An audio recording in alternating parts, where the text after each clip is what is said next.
नमस्कार। तो देखिए, पद परिचय की इस क्लास में आपने विकारी और अविकारी शब्द पढ़ लिए हैं, जिनमें आप संज्ञा से लेकर के विषयादि बौद्धिक शब्दों तक की पहचान कर सकते हैं कि किस प्रकार से शब्दों को पहचाना जाता है और कौन कौन से शब्द के कौन से शब्दों में आते हैं।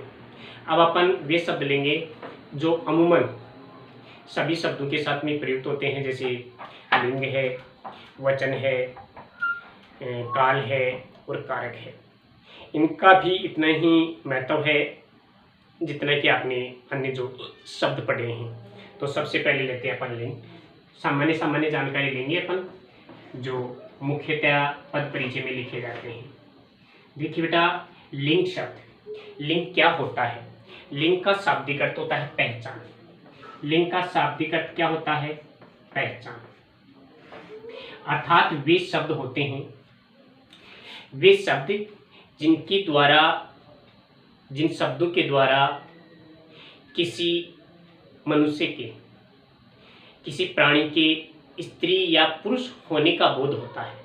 अर्थात वे शब्द जिनके द्वारा किसी प्राणी के स्त्री और पुरुष होने का बोध होता है, बोध कराते हैं, वे शब्द लिंग कहलाते हैं। अर्थात वे शब्द जिनके द्वारा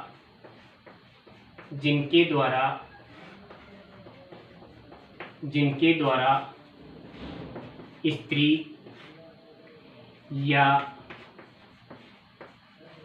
पुरुष जाति का बोध होता है, पुरुष जाति का बोध होता है, उसे लिंग कहते हैं। उसे क्या कहते हैं? लिंग कहते हैं। जैसे लड़का, औरतें,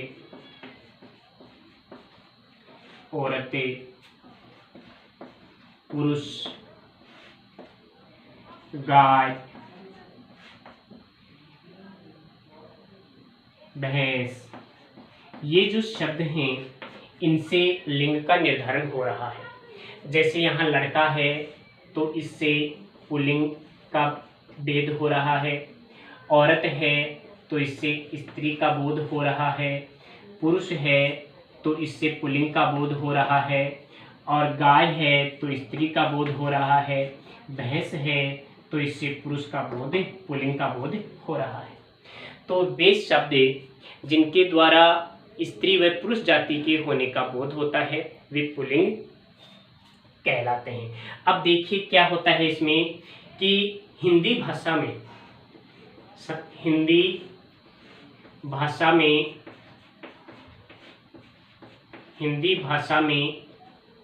लिंग के भेद।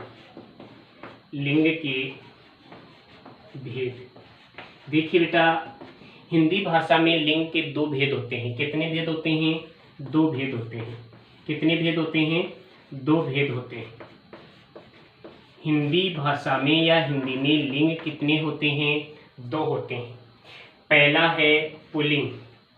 पहला लिंग कौन सा है बेटा? पुल्लिंग। और दूसरा लिंग कौन सा है? स्त्रीलिंग है। दूसरा कौन सा है? दूसरा स्त्रीलिंग है। तो लिंग कितने हुए? लिंग के कितने भेद हुए? दो भेद हुए। पहला भेद है पुल्लिंग और दूसरा भेद है स्त्रीलिंग। पुल्लिंग किसे कहते हैं? पुल्लिंग क्या होता है? देखिए बेटा, वे शब्द जिनके द्वारा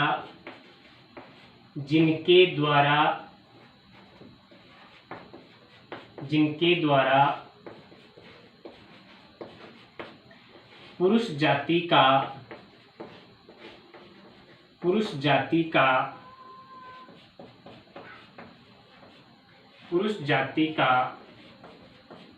बोध होता है।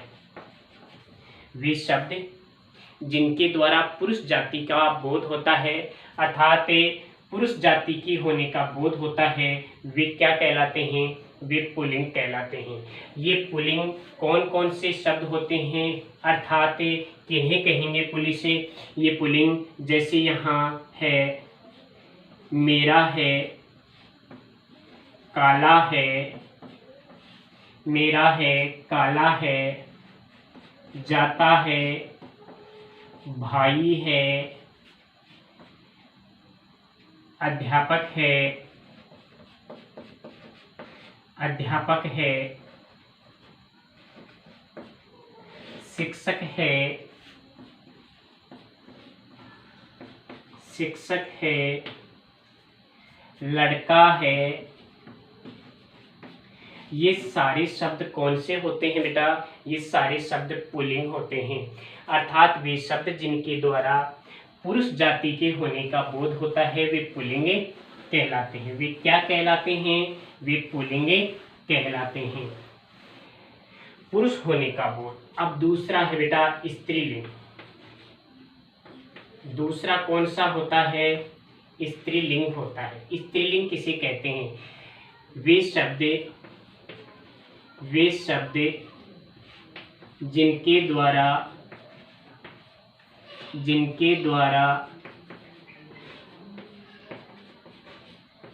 स्त्री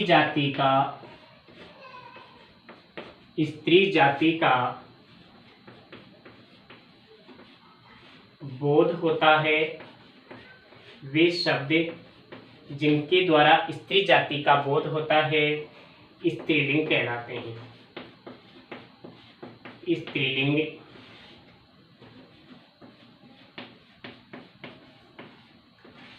कहलाते हैं,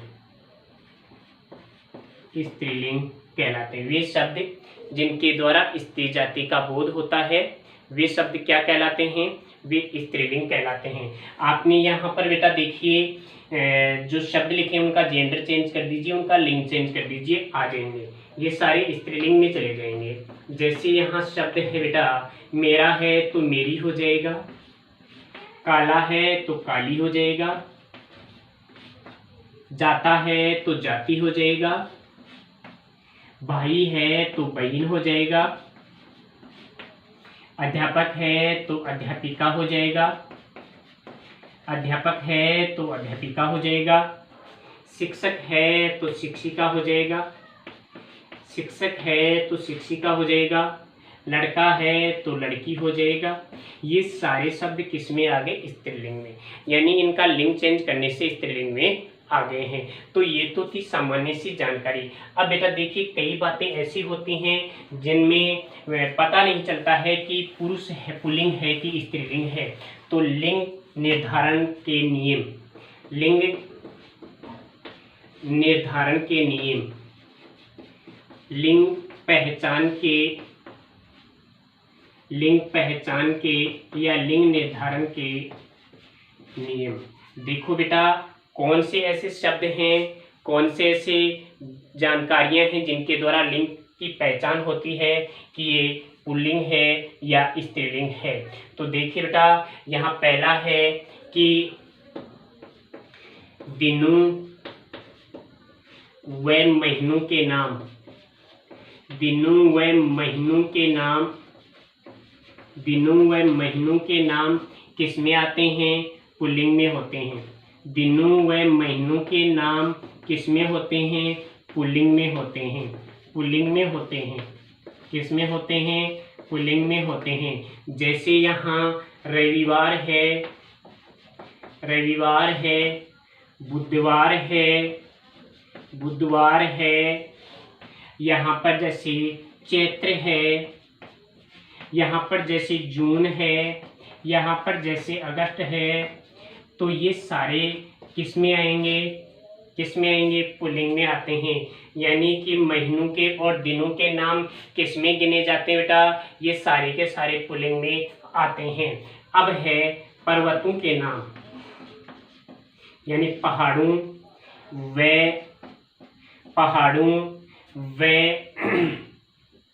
पेड़ों के नाम, पहाड़ों व पेड़ों के नाम पुल्लिंग में होते हैं। पहाड़ों व पेड़ों के नाम पुल्लिंग में होते हैं। पहाड़ों व पेड़ों के नाम पुल्लिंग में होते हैं बेटा, जैसे हिमालय है, अरावली है, बबूल है, और इनके अलावा अगर अपन देखें तो जैसे नीम है, आम है, ये सारे के सारे पेड़ और पहाड़ किस में आएंगे? पुल्लिंग में आते हैं। अब इनके अलावा अपन देखें कि और कौन से शब्द हैं जो पुल्लिंग में आते हैं, जिनका निर्धारण अपन पुल्लिंग के अंतर्गत करते हैं। तो तीसरा नियम है अनाजुम व द्रव्य पदार्थों के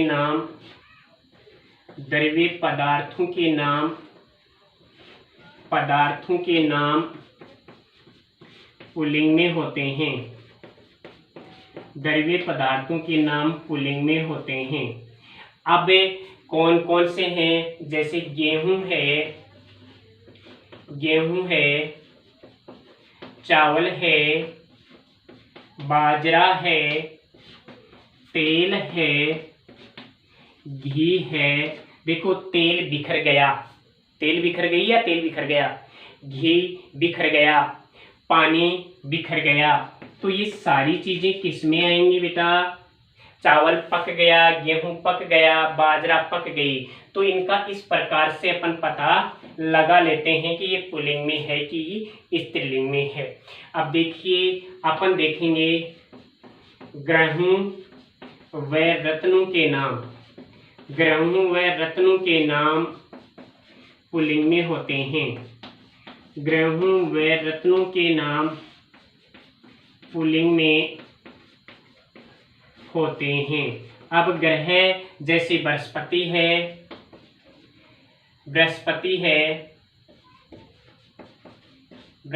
है, शनि है, वरुण है। इनके अलावा अपन देखें जैसे हीरा है, मोती है, नगीना है। ये सारे किस में आएंगे बेटा? ये पुल्लिंग में आते हैं। ये किस में गिने जाते हैं? ये पुल्लिंग में गिने जाते हैं। अब अपन देखते हैं शरीर के अंगों के नाम व देवताओं के नाम पुल्लिंग में होते हैं। ये किस में आते हैं बेटा? ये पुल्लिंग में होते हैं। देवताओं के नाम और शरीर के अंगों के नाम पुल्लिंग में गिने जाते हैं। शरीर के अंगों के नाम और देवताओं के नाम किस में गिने जाएंगे? जैसे हाथ टूट गया, पैर फिसल गया, कान पक गए हैं, आंख दुख रही है। तो यहाँ पर देखिए कुछ तो ऐसे भी होते हैं जैसे सिर खुजला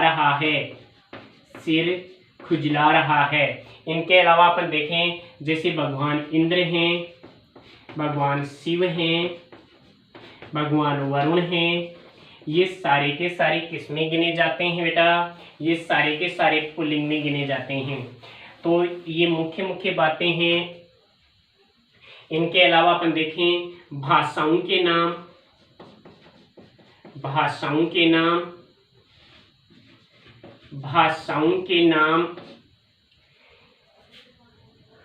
स्त्रीलिंग में होते हैं। भाषाओं के नाम स्त्रीलिंग में होते हैं। किस में होते हैं? भाषाओं के नाम और लिपियों के नाम। भाषाओं के नाम स्त्रीलिंग व लिपियों के नाम स्त्रीलिंग में होते हैं। भाषाओं व लिपियों के नाम स्त्रीलिंग में होते हैं। भाषाओं व लिपियों के नाम स्त्रीलिंग में होते हैं। जैसे हिंदी है, चीनी है, हिंदी भाषा है, चीनी भाषा है, देवनागरी लिपि है, रोमन लिपि है, गुरुमुखी, ये सारी स्त्रीलिंग में गिने जाते हैं। इनके अलावा अपन देखें, इनके अलावा भी कुछ शब्द होते हैं जो स्त्रीलिंग में होते हैं, जैसे नदियों के नाम, नदियों के नाम व तिथियों के नाम, नदियों व तिथियों के नाम, नदियों व तिथियों के नाम स्त्रीलिंग में होते हैं। नदियों व तिथियों के नाम स्त्रीलिंग में होते हैं। नदियों व तिथियों के नाम किस में होते हैं बेटा? स्त्रीलिंग में होते हैं। जैसे गंगा है, यमुना है, गंगा है, यमुना है, सरस्वती है, सरस्वती है, सप्तमी है, सप्तमी तिथि है, पंचमी है, द्वितीया है, द्वितीया है।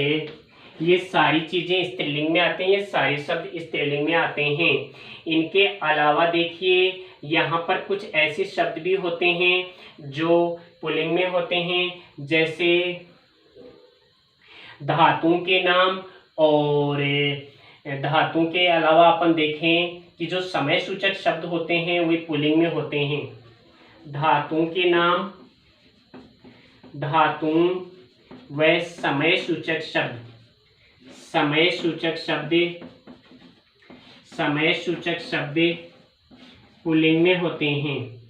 किसमें होते हैं?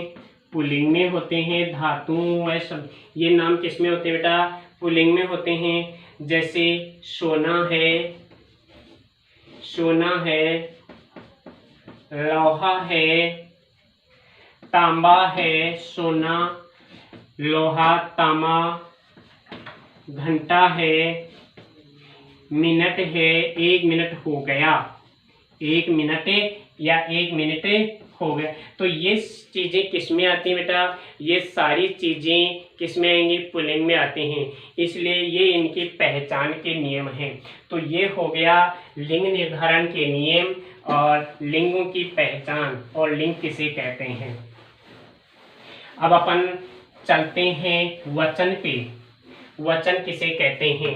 देखिए बेटा, वचन क्या होता है, थोड़ा मैं फास्ट चल रहा हूँ, आज पूरा करना है इसको। वचन क्या है? वचन का मतलब होता है बेटा वे शब्द जिनके द्वारा किसी वस्तु पदार्थ की संख्या का बोध होता है। वे शब्द, वे शब्द जिनके द्वारा, जिनके द्वारा किसी व्यक्ति, वस्तु, पदार्थ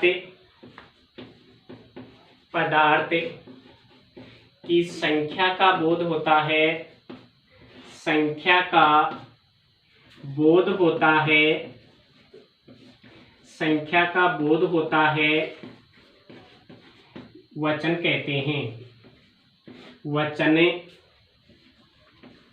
कहते हैं वे शब्द जिनके द्वारा किसी व्यक्ति, वस्तु, पदार्थ इनकी संख्या का बोध होता है, वे क्या कहलाएंगे? वे वचन कहलाते हैं। अब देखिए जिस प्रकार से यहाँ है मनुष्यों, मनुष्यों और मनुष्य, मनुष्यों और मनुष्य हैं, पहाड़ और पहाड़ों, पहाड़ और पहाड़ों। तो बेटा यहाँ देखिए आप, मनुष्यों में बहुवचन है, यहाँ एक से अधिक संख्या है, और मनुष्य यहाँ एक ही संख्या है। पहाड़ यहाँ एक वचन है, एक ही पदार्थ का नाम है, और पहाड़ों यहाँ एक से अधिक संख्या का बोध हो रहा है। तो अपन देखेंगे हिंदी भाषा में, हिंदी भाषा में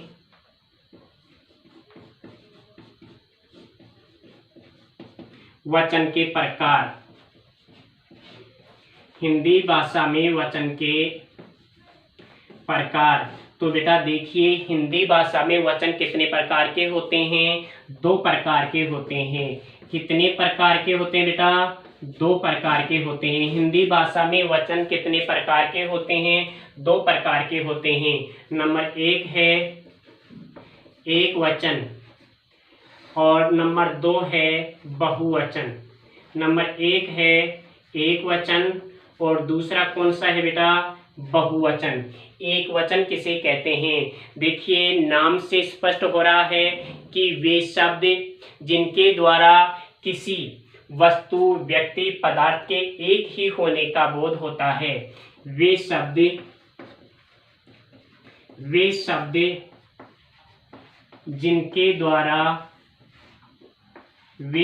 जिनके द्वारा किसी व्यक्ति, वस्तु, वे शब्द जिनके द्वारा किसी व्यक्ति, वस्तु, पदार्थ के एक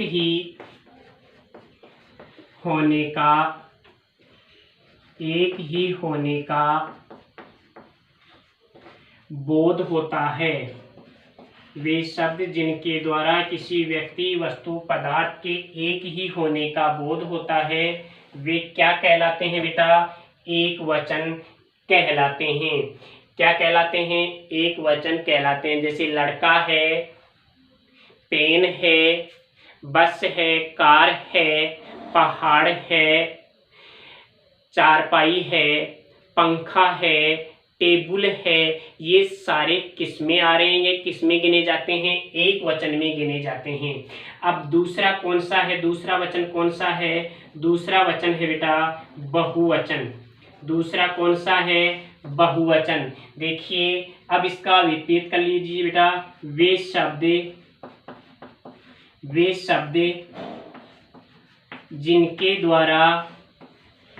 जिनके द्वारा किसी व्यक्ति, वस्तु के एक से अधिक होने का बोध होता है। एक से अधिक होने का बोध होता है। एक से अधिक होने का बोध होता है। वे क्या कहलाते हैं बेटा? वे बहुवचन कहलाते हैं। वे क्या कहलाते हैं? बहुवचन कहलाते हैं। जैसे लड़कों, लड़कियों, पहाड़ों, पेनों, चारपाइयों या चारपाइयाँ हैं, ये सारे किसमें आते हैं? ये बहुवचन में आते हैं। अब अपन चलते हैं बेटा कारक पर चलते हैं। सामान्य जानकारी जुटा रहे हैं अपन। तो कारक किसे कहते हैं? किन्हें कहते हैं कारक? यानी कि वे शब्द जिनके द्वारा वाक्य में प्रयुक्त अन्य शब्दों के साथ, यानी संज्ञा, सर्वनाम शब्दों का संबंध वाक्य के अन्य शब्दों के साथ बताया जाता है, वे क्या कहलाते हैं? कारक कहलाते हैं। कारक वे शब्द जिनके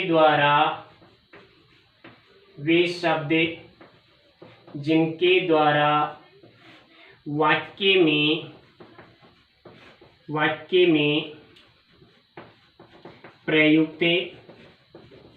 वाक्य में प्रयुक्त अन्य व्याकरणिक शब्द, संज्ञा,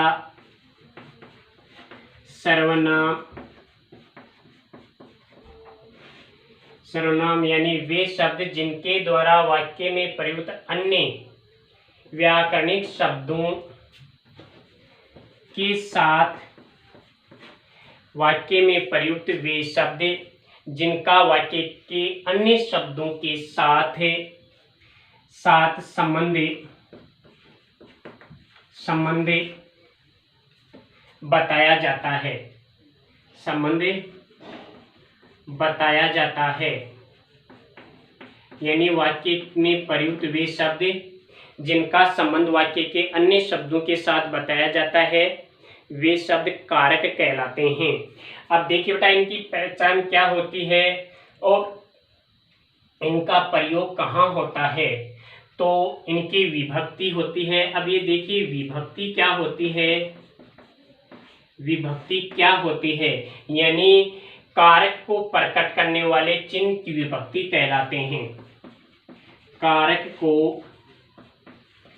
प्रकट करने वाले, कारक को प्रकट करने वाले चिन्ह क्या कहलाते हैं, विभक्ति कहलाते हैं। कारक को प्रकट करने वाले चिन्ह क्या कहलाते हैं बेटा, ये विभक्ति कहलाते हैं। अब कारक कौन से होते हैं, विभक्ति कौन सी होती है, तो देखिए कारक और विभक्ति, कारक और विभक्ति क्या होती है। अब देखिए पहला कारक है बेटा कर्ता। तो एक बार देख लीजिए बेटा, कारक होते हैं हिंदी में 8। कारक कितने होते हैं, कारक 8 होते हैं। कारक 8 होते हैं। कितने होते हैं बेटा, 8 होते हैं। तो कारक कौन से होते हैं और उनकी विभक्ति यानी चिन्ह कौन से होते हैं, विभक्ति यानी चिन्ह कौन से होते हैं। तो पहला कारक है कर्ता और कर्ता का चिन्ह होता है, कर्ता की विभक्ति होती है बेटा ने। दूसरा है कर्म, इसका कारक होता है को। तीसरा है करण, इसका होता है से, यानी के द्वारा, यानी साधन के रूप में प्रयुक्त किया जाता है। और चौथा है संप्रदान, संप्रदान के लिए, संप्रदान के लिए क्या होता है, संप्रदान के लिए। अब अगला है बेटा अपादान। अपादान, इसका कारक चिन्ह होता है से अलग होना, से अलग होने के संदर्भ में इसको लिया जाता है। इसके बाद आता है संबंध कारक, ये 5वां और ये 6वां। अब है संबंध कारक, संबंध कारक, अपादान कारक। संबंध कारक के चिन्ह होते हैं का, के, की, का, के, ना, ने, नी, रा, रे, री, ये इसके चिन्ह होते हैं। अब सातवां होता है अधिकरण कारक। अधिकरण कारक है, अधिकरण में होता है बेटा में, पे, पर, में, पे, पर, ये चिन्ह होते हैं। अब 8वां कारक चिन्ह कौन सा होता है बेटा, संबोधन। 8वां होता है बेटा संबोधन। तो ये होता है हे, अरे, ओ, हे, अरे, ओ, ये सब क्या होते हैं बेटा, कारक चिन्ह होते हैं। तो इनका प्रयोग कब किया जाता है, कहाँ किया जाता है, जैसे कर्ता ने, तो वहाँ कर्ता कारक हो गया। जैसे रमेश ने फुटबॉल खेला, तो यहाँ पर रमेश क्या हो गया, कर्ता हो गया। मोहन ने झाड़ू फेंक दी, तो झाड़ू क्या हो गया, झाड़ू को फेंक दिया, यहाँ कर्म कारक हो गया। तो ये सामान्य सी जानकारी, बाकी पीडीएफ में आपके पास उदाहरण आ जाएंगे। अब लेते हैं अपन काल। अब क्या है, अब अपन पढ़ते हैं काल। अब आपने काल क्रिया के साथ भी पढ़ा है, जब आपने क्रिया का भेद पढ़ा था, कर्म के आधार पर क्रिया के भेद, तो सॉरी क्रिया के जो काल के आधार पर आपने क्रिया का भेद पढ़ा था, वहां देखा था काल किसे कहते हैं।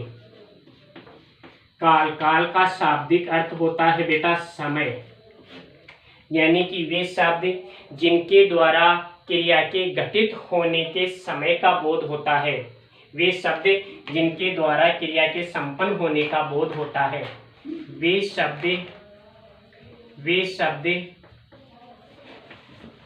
जिनके द्वारा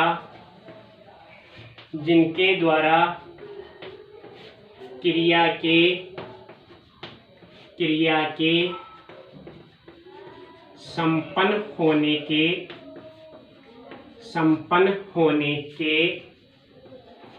समय का बोध होता है। यानी क्रिया के संपन्न होने का बोध कराने वाले शब्द क्या कहलाते हैं? वे शब्द काल कहलाते हैं। अब आपने एक बार पहले पढ़ लिया था क्रिया में, तो मैं सामान्य सी जानकारी बताऊंगा बेटा कि काल के भेद, काल 3 प्रकार के होते हैं। काल के 3 भेद होते हैं बेटा। काल के कितने भेद होते हैं? 3 भेद होते हैं। काल के कितने भेद होते हैं? काल के 3 भेद होते हैं। नंबर 1 भूतकाल, नंबर 2 वर्तमान काल और नंबर 3 भविष्य काल।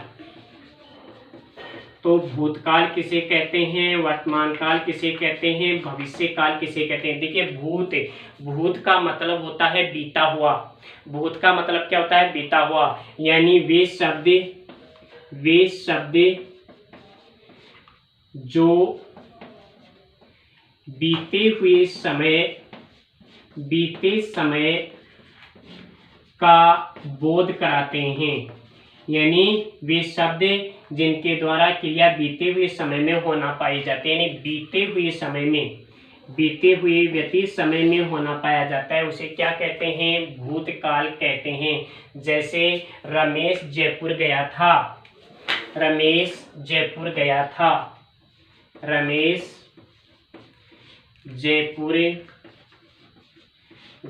था।